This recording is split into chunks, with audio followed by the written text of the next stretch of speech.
One part of the political puzzle currently facing the Turks and Caicos Islands will be answered tomorrow morning as Governor of the TCI, His Excellency Gordon Wetherill, will announce the 7 members of his advisory council. The advisory council shall consist of the governor, the deputy governor, the chief executive, the attorney general, and the permanent secretary of finance, and will have 7 other persons on the board as well, whom shall be known as nominated members appointed by the governor.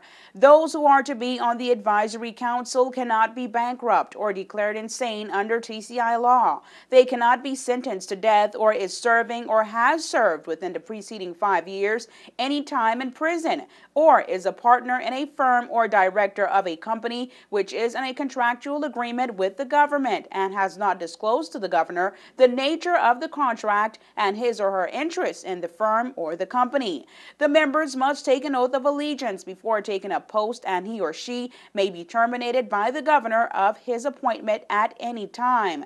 The functions of the much talked about advisory council is as stated in Section 8, subsection 3. The governor does not have to oblige or is required to act in accordance with any advice given to him by the advisory council. There will also be a consultative forum, a board which will consist of 11 to 15 members who shall also be known as appointed members appointed by the governor. The forum will also include the chief executive, the attorney general, and the permanent secretary for the Ministry of Finance. Any member of the consultative forum may be terminated during his or her appointment by the governor at any time.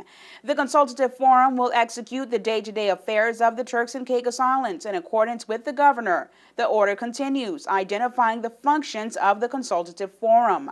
Members will make recommendations to the governor on any bill or other proposals for legislation, any policy or proposed policy of the government, or any other matter brought before the forum, but the governor is not bound to take those recommendations. The governor has the authority to discharge the forum of their functions. During the order in council, the governor has the authority to make new laws which he sees is for the peace, order, and good of the Turks and Caicos Islands under Section 8 of Power to Make Laws.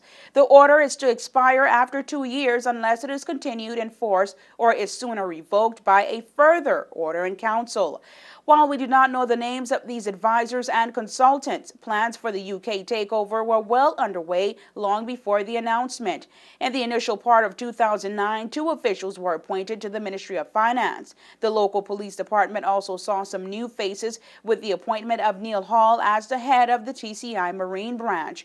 On the Turks and Caicos Islands Constitution Interim Amendment document, there is a play-by-play layout of what will happen, and it provides insight as to what we can expect to see over the next 2 years. News 4 will have more on what's to come for the Turks and Caicos Islands in an upcoming newscast. For WIV4 News, I'm Angie Toussaint.